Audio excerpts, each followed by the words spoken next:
Hello, today's video is about narcissistic friendships.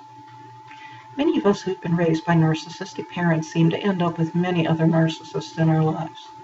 We often end up romantically involved with them or friends with them. Like so many others, I've experienced both, but mostly narcissistic friends.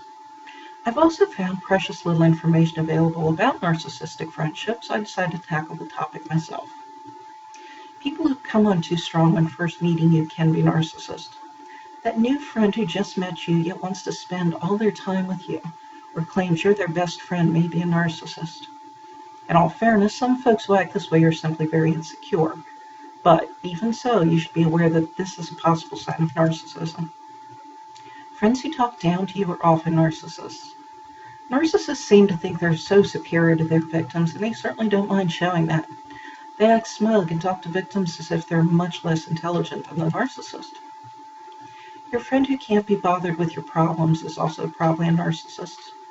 Remember, narcissists all lack empathy.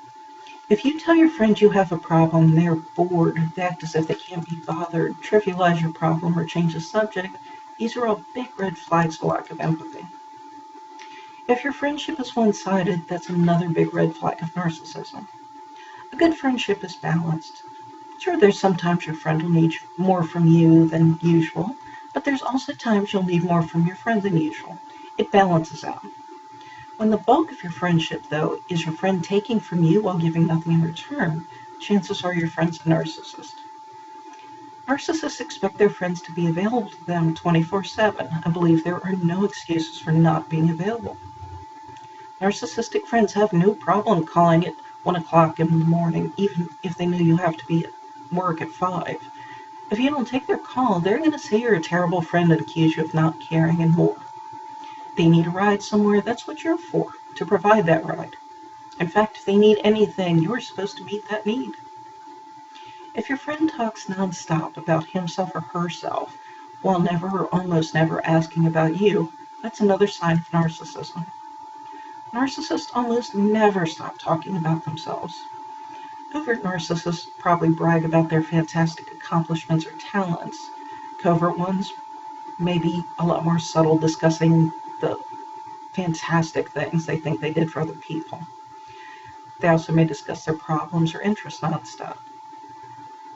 And once you realize your friend is a narcissist, it's usually best to end the friendship if at all possible, as, quite frankly, is often the best solution with any narcissistic relationship.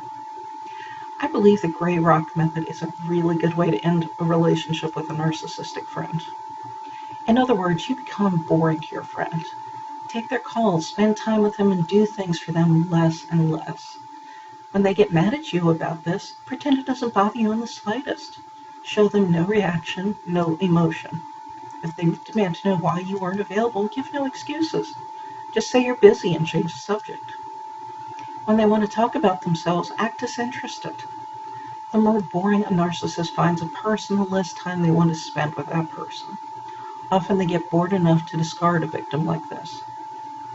Having a narcissistic friend isn't easy, but you can protect yourself and handle the situation just fine. Remember the kind of person you're dealing with. Keep your emotions under control around them and conduct yourselves accordingly.